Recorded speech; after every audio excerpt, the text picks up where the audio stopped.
የአሌክሳንደር ኢሳቅ ነገር የሊቨርፑል ደጋፊ የግድ መሆን አያስፈልግም ለዚህ ልጅም ለማዘን። እንደው ምን ቀን ነው ወደ ሊቨርፑል የመጣሁት ሳይል አይቀርም። የትኛውም ተጫዋች ደረጃው ከፍ ሲል በትልቅ ክለብ ገብቶ የመጫወት ከታሪካዊ ክለብ ታሪክ ጋር እንደው በአንድ ምዕራፍ በአንድ ገጽ ላይ ስሙን ማስፈር ይፈልጋል። የኢሳቅ ወደ ሊቨርፑል መምጣት የግል ስኬቱ ሊሆን ይችላል። የግል ስኬት ስል በዝውውር ረገድ ነው።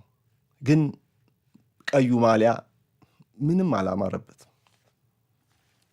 እድልም ከእርሱ ጋር አትመስልም። የመጣበት ሂደት ስህተት ትሩፋት ሊሆን ይችላል። ይሄ አሁን እየሰበሰበ እያጨደ ያለው መራራ ፍሬ ጉዳት ደግሞ ከዚህ ጋር ሊያያዝ አይችልም። ጉዳት በተለይ ደግሞ እንደዚህ ቶተናም ጨዋታ ላይ እንዳጋጠመው አይነት ጉዳት እድለቢስነትም ጭምር ነው። ወደ ሊቨርፑል መጣ፣ ብዙ ተጠበቀበት። በኒውካስል ሴንት ጄምስ ፓርክ ከሰራው 1/10 እንኳን በመስራት መጀመር አልቻለም። ከፊቱ ላይ ፈገግታ ጠፍቷል። አሁን እድለቢስ ስል እኔ አንላኪ ነው እድለቢስ ነው ስል ያችን ምርጥ ጎል እንኳን አስቆጥሮ የመጨፈር እንኳን ደስታውን የመግለጽ እንኳን እድል አለማግኘቱንም እያሰብኩ ቶተንሃም ላይ ያስቆጠራት ጎል ምርጥ ጎል ናት በግራ እግሩ። ግን ለጎሏ እንኳን ተነስቶ ደስታውን መግለጽ አለ። ፊቱን አይታችሁታል። በቃ ፉትቦልን እግር ኳስ ጨዋታዎች ረጅም ጊዜ ለተመለከታችሁ የተጫዋቾች ከጉዳት በኋላ ያለው የፊታቸው ገጽታ ቀጥሎ ምን ሊመጣ እንደሚችል ለመገመት ያስችላቸው። ጎል ያስቆጠረ ተጫዋች ፊቱ እንዴት ነው እንደዛ በሲቃ ጭምድድ ብሎ የሚታየው? ከዚህ በላይ እድለቢስነት አለ እንዴ? ምርጡን ጎልህን እንኳን አስቆጥረ መደሰት የማትችልበት። ከኒውካስል ይልቅ ሊቨርፑል በጣም በጣም በጣም ትልቅ ርቆ የተሰቀለ ትልቅነት ያለው ዝውውሩ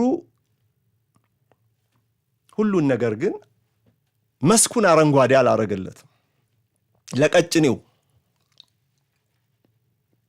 ይሉት የለ አሌክሳንደር ኢሳቅ አሁን የሳምንቱ መጨረሻ እንዳበቃ ዛሬ ጠዋት ትላንትና ምሽት ሌሊት ላይ የወጡ መረጃዎችን ሁሉ ብትመለከቱ የአሌክሳንደር ኢሳቅ የእግሩ የታችኛው ክፍል ስብራት ሳይገጥመው እንዳልቀረ ይጠቁማሉ። ይሄ እንግዲህ ሊቨርፑል በይፋ ተሰብሯል እግሩ ብሎ የምርመራ ሪፖርቱን እስኪያወጣ መጠበቅ አለብን። ግን ቅድመ ምርመራዎች ሁሉ የሚያሳዩት ይሄንን ነው። እያነከሰ ነው የወጣው፣ ግን ያለ ድጋፍ አይደለም። በሁለቱ የሊቨርፑል ፊዚዮቴራፒስቶች በሁለት እጁ እነርሱን ትከሻ ይዞ ነው የወጣው እያነከሰ። ተራምዶ መውጣቱ ምናልባት እንደ ኤሲኤል ያሉ ከበድ ያሉ ጉዳቶች በቃሬዛ ሲወጡ ነው የምናየውና ተጫዋቾች ያ እንዳልሆነ ልንረዳ እንችላለን። ግን አሁን ትንተናዎች ስመለከት የሕክምና የስፖርት ሕክምና ባለሙያዎች ትላንትና በእሁድ ጠዋቱ ፕሮግራም ላይ በጥቂቱ እንደገለጽኩት የቁርጭምጭሚቱ አካባቢ የሆነ መጠማዘዝ ሳያጋጥም አይቀርም። ይሄ እንግዲህ እዛ አካባቢ ያሉትን ሊጋሜንት ስስ አካላትን መጉዳቱ ብቻ ሳይሆን ውልቃት ሊያመጣ ይችላል። ግን አሁን ስብራትም አብሮ ሳይኖር እንዳልቀረ ነው። የቫንደቬን ሲዘር ታክል ጥቅልልን ያደረገውና እግሩ በጉልበት ተጠማዟል። የታችኛው የእግሩ ክፍል እንደዚህ ያሉ ጉዳቶች ደግሞ ለወራት እንደ ኤሲኤል 6-7-8 ወራት ባይሆን እንኳን ለወራት ለጥቂት ወራት ተጫዋችን ከሜዳ ያርቃሉ። ይሄ ነው ያለው ግምገማ፣ አሁን ያለው የተደረሰበት ድምዳሜ። ሊቨርፑል ስካን ኤክስሬይ ምናምን አድርጎ በይፋ ይሄን ያህል ወር ብሎ እስኪገልጽልን ድረስ መጠበቅ አለብን። ግን የአሌክሳንደር ኢሳቅ በቀጣይ ጨዋታዎች ወደ ጨዋታ አለመመለስ ግን እየተረጋገጠ ጉዳይ ነው። ስለዚህ ሊቨርፑል አሁን ጭንቅ ገብቶታል። ይሄ ልጅ እንደመጣም አልጠቀመውም፣ ወዲያውኑ አልጠቀመውም። ፊትነስ እና የብቃት ፊትነስ እና ፐርፎርማንስ ማለት ነው። በሁለቱ በኩል አንዴ ጉዳተኛ ይሆናል፣ አንዴ ደግሞ ሜዳ ላይ ሲገባ ደግሞ ፐርፎርም አያደርግም። በአጀማመሩ ማስተማማኝነት ይጎለዋል። ይሄንን አርነ ስሎት ሳያስተካክሉ ደግሞ ሌላ ለወራት ከጨዋታ ውጭ ሆነባቸው።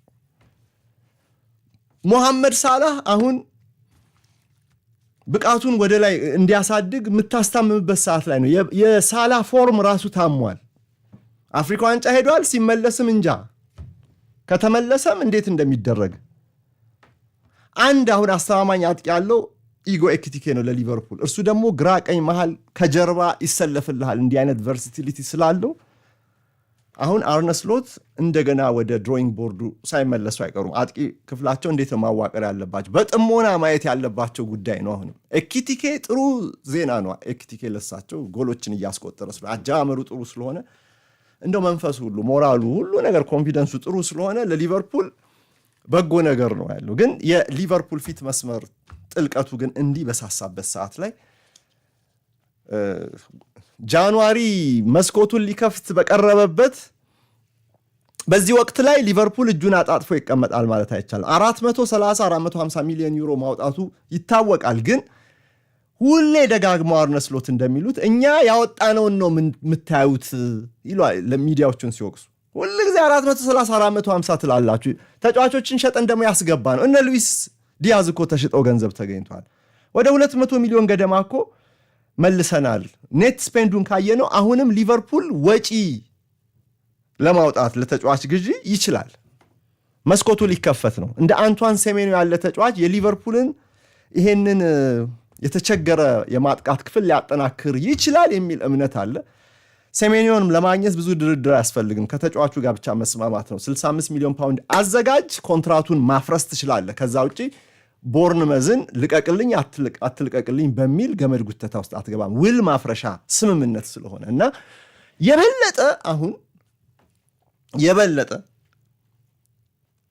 ከኢሳክ ጉዳት በኋላ ሊቨርፑል ወደ ሴሜንዮ አይነት ተጫዋቾች ጠጋ የሚልበት ሰዓት ነው። መስኮቱ ሊከፈት ነው። ጃንዋሪ ተከፍቶ ይሄን እድል ካልተጠቀመና መስኮቱ አንዴ ጥርቅም ተደርጎ ከተዘጋ ግን መልሶ ሊቨርፑል ራሱን ሊያጠናክር የሚችልበት እድል አያገኝምና አሁን የሳሳውን ፊት መስመር አጎልብቶ አጠንክሮ መምጣት አለበት። 5ም 6ም 7ም ጨዋታዎች ቀላል አይደሉም። በእነዚህ የምታገኘው ነጥብ እጣፈንታ ሊወስን ይችላል። ወደ ላይም ወደ ታችም ሰንጠረዡ ላይ ሊያወርድህ ይችላል፣ ከፍ ሊያደርግህም ይችላል እና እሱ እስኪመለስ ድረስ ለኢሳቅ ይሄን 125 ሚሊዮን አውጥተናልና እስኪመለስ ድረስ እንጠብቅ የምትልበት አይደለም። እድል አንዴ በሯን ትከፍታለች ለአንድ ወር። ሴሜንዮ ፈላጊው ብዙ ነው። ማንቸስተር ሲቲ አድፍጧል። ዩናይትድም አልፎ አልፎ ስሙ ይጠቀሳል እዚህ ጋር ከሴሜንዮ ጋር። ሊቨርፑል የመግዛት አቅምም አለው። ሊቨርፑል ይበልጥ በአንገብጋቢነት የሚደፍነው ደግሞ ቀዳዳም አለበት። ስለዚህ በጃንዋሪ ይበልጥ ለሴሜንዮ ዝውውር ትኩረት የሚያደርግበት እድል አለ ማለት። ያ ከሆነ ደግሞ አንድ ነገር አስታውሱ፣ የሊቨርፑል ስፖርቲንግ ዳይሬክተር ደግሞ ሪቻርድ ሂውዝ የቀድሞ የቦርንመዝ ስፖርቲንግ ዳይሬክተር ስለሆኑ ከቦርንመዝ ጋር ያላቸው መልካም ግንኙነት ሁሉ እንደዚህ ባለው ፉክክር ላይ ሊቨርፑል አሸናፊ አድርጎ ሴሜንዮን ሊያስፈርም የሚችልበት እድል አለ። ይሄን መርሳት የለብንም። እንግዲህ የሴሜንዮ ምርጫ ግን አይታወቅም። ሊቨርፑል ወይስ ማንቸስተር ሲቲ ወይስ ሌላ። መቼም ቦርንሞዝን አለቅም አይልም። ይሄን ሲዝን ሲያጠናቀቅ ዋጋው ከፍ ሊል ይችላል። አሁን ግን የውል ማፍረሻ ሂሳብ 65 ሚሊዮን ኮንትራቱ ላይ ስለተቀመጠ በጃንዋሪ ሊቨርፑል የመጠቀም እድል አለው ማለት ነው። እንግዲህ በ125 ሚሊዮን ፓውንድ መጣ። በፕሪሚየር ሊግ ገና ሁለተኛ ጎሉን ያስቆጠረው ኢሳቅ ማለት ነው። በፕሪሚየር ሊግ ላይ 6 በቻምፒየንስ ሊግ ላይ 3 ጨዋታዎች ጀመረ። የተጠበቀውን ያህል ግን አልሆነም። ይህ በእንዲህ እንዳለ ነው እንግዲህ አሁን የእግሩ የታችኛው ክፍል ስብራት ሳይገጥመው አልቀረም ተብሎ እየተዘገበ የሚገኘው የኢሳቅ አጀማመር አላማረበትም። አሁንም እንግዲህ ሳያምርበት ወደ አዲሱ ዓመት ካላንደር ሊገለበጥ ነው ማለት ነው። ለሊቨርፑል መፍትሄ የሚፈልግ ጭንቅ ነው አሁን የተጫነበት።